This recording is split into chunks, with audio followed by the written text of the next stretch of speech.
Bonjour Eric Toledano, Olivier Nakache. Alors vous attaquez deux nouveaux thèmes dans ce film, Une année difficile. Vous êtes des vrais fans de cinéma. Est-ce qu'il vous arrive parfois d'avoir peur de refaire quelque chose qui a déjà été fait dans le cinéma? Voilà, là tu appuies, cher ami, sur une peur mais chronique et obsessionnelle. C'est vraiment, je pense qu'on a éliminé tellement de sujets parce qu'on s'est dit, ça a déjà été fait, bien fait, même pas bien fait, mais on veut pas aller sur les terrains. Au contraire, quitte à se planter, on préfère aller défricher des terrains plutôt non explorés, ce qui a été le cas ces dernières années, heureusement pour nous. Tu vois, là, par exemple, on avait envie de faire un film sur une poupée, Barbie, un truc comme ça. Finalement, ça a été fait, puis on va pas le faire. En plus, ça n'a pas marché. Attends, on avait dit aux gens, habillez-vous en rose et tout, on Ouais. avait tout le truc. Ouais. On va passer à autre chose. Alors après Barbie, du coup, est-ce que c'est le surendettement ou l'écologie qui a pris le dessus au début sur une année C'est la bombe difficile? atomique. Non, évidemment, c'est les deux sujets qui nous intéressaient. Et évidemment, on avait intuitivement la sensation qu'il y avait une complémentarité possible, un pont possible entre les deux, puisque il y a un rapport entre le plus et le moins, le vide et le plein. Et on a travaillé ces sujets-là en corrélation, en réfléchissant à qu'est-ce que ça pouvait imbriquer. Et c'est la comédie qui est venue se poser comme, euh, comme solution à essayer d'expliquer, à mettre en relation des situations justement entre des gens qui sont que dans la consommation, la surconsommation et qui n'ont que faire de l'avenir de la planète et des gens qui se préoccupent beaucoup moins d'eux-mêmes et qui, en gros, des gens qui veulent se sauver eux-mêmes dans la vie et d'autres qui veulent sauver le monde.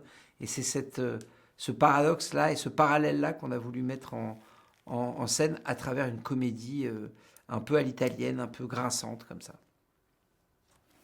Alors vous avez collaboré avec des associations militantes pour la préparation du film. Est-ce que vous avez fait la même démarche avec des personnes en situation de surendettement? Oui, tout à fait. Ouais. On a été accueillis par une association qui s'appelle Crésus, voilà, qui essaye d'aider, gérée par des bénévoles, qui essaye d'aider des gens en situation de surendettement et de précarité. Donc oui, on a fait des ateliers d'éducation budgétaire pour aller à la rencontre des gens jusqu'au parcours de la Banque de France. On a suivi des gens qui avaient vraiment des soucis de surendettement. Parce qu'en France, il faut savoir qu'on a le droit à une deuxième chance. On peut se faire effacer les dettes par la Banque de France. Donc c'est la constitution d'un dossier, c'est tout un protocole et on est rentré dans les rouages de ce protocole. Ouais, peut-être beaucoup d'auditeurs qui vont le découvrir du coup Peut-être. avec le film. Alors, quand on débute dans le cinéma, on vit forcément des années parfois difficiles.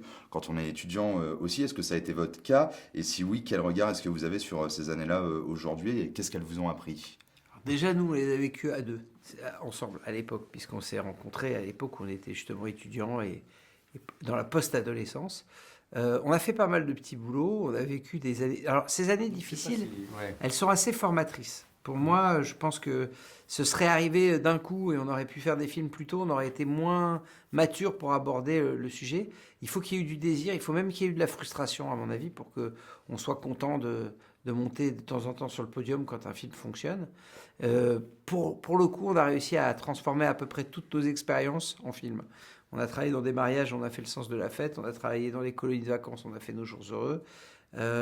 Qu'est-ce qu'il y a eu d'autre comme Hors norme.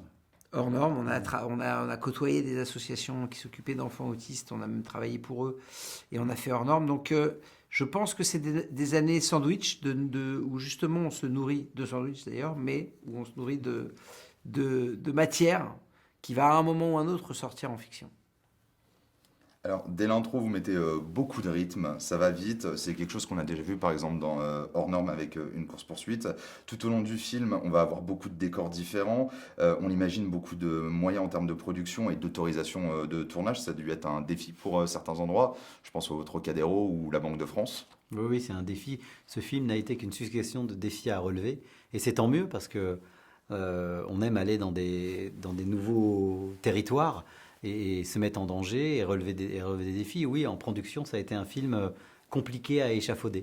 Alors, est-ce que ça vous manquait un petit peu après en thérapie ou c'est quand même beaucoup plus calme en termes Très franchement, de plan? ça nous manquait, ouais, parce qu'effectivement, on a passé 4 ans à écrire des scènes de chant contre chant entre deux personnes. C'était fabuleux, il fallait tout passer par le jeu et l'intériorité, mais il était temps qu'on retrouve la vitalité. Puis c'est surtout aussi le post-Covid. Cette espèce de restriction de nombre de gens nous a sûrement donné envie d'écrire une scène avec 300 figurants dès le début. Alors, on a Pio Marmaille et Jonathan Cohen au casting qui sont deux grosses personnalités. En gérer un sur un plateau, c'est ok, mais les deux en même temps, comment est-ce que ça s'est passé? Ça a été simple? C'est le bordel. À pas se mentir, c'est le bordel. Ils sont deux fortes personnalités. Il faut les canaliser. On n'était pas trop de deux. On peut dire les choses comme ça. Après, oui, ce sont quand même de grands pros. Oui. C'est de grands pros. Donc, si vous voulez, ils savent aussi l'importance, l'enjeu d'une journée de tournage et de scènes de scènes à tourner, du travail à abattre. Mais c'est vrai qu'on n'omet pas avec eux la déconne. Il y a de la déconne et du coup, c'est à nous de la canaliser, de la transformer et pour que ça soit salutaire pour le film. C'est un échange. Et du coup, comme Jonathan, il a déjà été réalisateur, est-ce qu'il comprend mieux vos attentes parfois? Est-ce qu'il a été force de proposition à certains moments? Oh, il peut proposer. De temps en temps, on prend. De temps en temps, on prend pas. Mais oui, il est plutôt créatif et il y a quelques petits moments de brillance dans le film aussi qui sont des fulgurances qui lui sont arrivées ou alors qu'on a eu comme idée au dernier moment. En tout cas, il est très réactif. C'est un peu comme un sportif. On lui envoie le ballon, il peut le renvoyer tout de suite. Mais ceci dit, Pio aussi. Il a l'air moins comme ça, mais il peut être très, très vif et très réactif aussi. Alors, vous avez évoqué la comédie italienne tout à l'heure. Il y a un film de Dino Risi qui s'intitule Une vie difficile.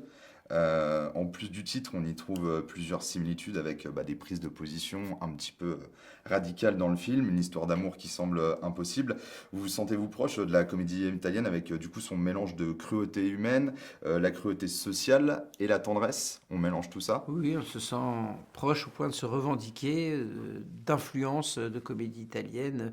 Tout au long des films, on en a parlé, mais c'est peut-être le plus italien celui-ci, puisque il prend tout le monde et il met tout dans un sac et il met une sorte de dose de noirceur et de pessimisme qui se transforme avec la comédie en petits moments d'aération réguliers et il dénonce et il aborde des sujets complexes avec légèreté. C'est tout l'art des Italiens de cette époque. Et puis alors la vie difficile dont vous parlez a été le début de ce titre qui est arrivé en corroboré par le petit montage que les gens découvriront au début du film qui explique aussi pour ceux qui ne le savent pas et qui voudront le savoir, pourquoi nous avons choisi ce titre. Alors, il y a une grosse attente lors de la sortie de vos films. Comment est-ce que vous la gérez, cette attente? Est-ce que vous êtes plutôt du genre stressé ou du genre à en profiter? Les deux. En fait, on est stressé. Mon colonel, tu peux dire. Les deux, mon colonel. On est stressé, on est névrosé, on a peur, on doute. Mais en même temps, on veut aussi en profiter. C'est pour ça qu'on fait une grande tournée dans toute la France avec le plus de dates possibles pour accompagner le film jusqu'au 18 octobre, la date de la sortie. Donc voilà, on en profite, on va à la rencontre des gens et en même temps, ça nous permet peut-être soit de nous rassurer un petit peu ou de nous calmer. Justement, vous parlez des doutes. Alors, quelle part de vos propres doutes et certitudes est-ce que vous avez intégré dans le film? Est-ce que des fois, vous refusez un discours un peu trop radical, peut-être dans les dialogues ou dans une partie du scénario? Et du coup, sur ce duo, de quel personnage vous sentez-vous le plus proche? Oh, on se sent proche, en fait, c'est un peu bizarre parce qu'on se sent proche de tous les personnages parce qu'on les a fait tous parler. C'est un peu un théâtre de marionnettes, un film. Donc, quand Noémie se met à dire on est avec un mégaphone dans la main, on est la première génération à subir vraiment les effets du changement climatique et peut-être les derniers à agir. Je me sens proche de ce qu'elle raconte parce que c'est vrai qu'on nous parlait de ça à échéance de 2050 et qu'on voit que l'été qu'on vient de passer nous prouve que ça y est, c'est arrivé plus vite que prévu. Mais je me sens proche des losers magnifiques, d'un gars. Je me dis, si j'étais dans sa situation, j'ai toujours pensé, par exemple, qu'est-ce qu'on fait des objets qu'on perd à la sécurité quand on perd un parfum, un déodorant. Je me suis dit, mais si j'étais dans la merde, j'irais tout de suite aller les chercher pour en faire quelque chose. Donc, tous les personnages nous intéressent. Même le chien empaillé. Même le chien empaillé. Tous les personnages nous intéressent. On les défend tous. Et c'est tous un peu nous-mêmes et pas du tout. Et c'est ça la force de l'écriture, c'est qu'on peut mettre de soi et mettre de quelque chose de totalement différent. Et c'est le mélange que ça donne à la fin qui peut être savoureux ou pas. C'est vous qui jugerez.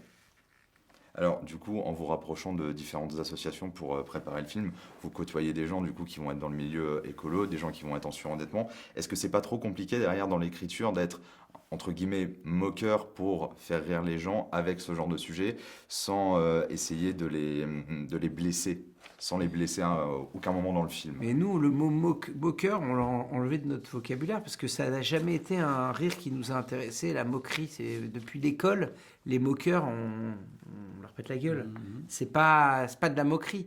C'est ce que nous, on trouve beaucoup plus noble, c'est le fait de rire de soi, l'autodérision. Et ça, au contraire, c'est peut-être le comble de l'élégance et de l'intelligence. C'est d'arriver à avoir le recul pour pouvoir se dire que on est finalement dans un théâtre humain, comme je disais, de marionnettes, et que c'est en se moquant de soi qu'on arrive un tout petit peu à avancer. Donc on a toujours fait ça. Si on l'avait eu peur, alors on aurait dit mais on se moque des gens en fauteuil roulant, puisque dans Intouchable, il y a 1000 vannes sur la façon qu'on a d'être en fauteuil.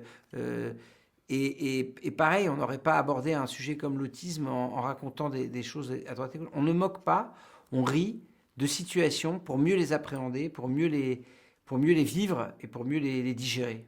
Voilà, c'est comme ça qu'on voit les choses. Mais le mot moqueur, quand on se moque, c'est qu'on se situe au-dessus d'une situation. Je n'ai pas l'impression et qu'on a la prétention de se situer au-dessus de quoi que ce soit. Mais je comprends la question, évidemment. Alors du coup, si jamais demain il y avait un monde parfait, s'il y avait, admettons, une année facile, est-ce qu'on pourrait encore faire des comédies s'il n'y avait plus de problème? Non, parce que la comédie, elle se nourrit du drame, et que le drame et la comédie sont voisins, comme l'amour et la haine, comme beaucoup de choses qui sont antagonistes. Donc non, mais peut-être. Tu penses qu'on va avoir des années faciles là? Non, non, non, non, c'était juste pour... avoir Non, votre mais point de c'est vue vrai dessus. qu'on se nourrit de la difficulté à vivre, mais en même temps, la comédie humaine, la comédie de la vie, c'est encore une fois, c'est d'essayer d'avoir du recul et de rire de soi. Donc, tant qu'on pourra le faire, alors l'air sera respirable. Là, au moment où on pourra plus le faire, il faudra faire attention. Et n'oublions jamais que dans les dictatures, les premiers qui sont atteints, c'est les comiques, ceux qui veulent justement rire des puissants ou du pouvoir. Il faut garder cette capacité à rire et à s'analyser et à être en introspection. Et la toute petite dernière, vous préférez être aimé ou humé? Les deux, mon colonel. Moi, je pense Les que deux. quand on C'est hume bien d'être bien, humé, ouais. quand on hume bien, quand on hume bien quelqu'un, c'est qu'on a de l'humour.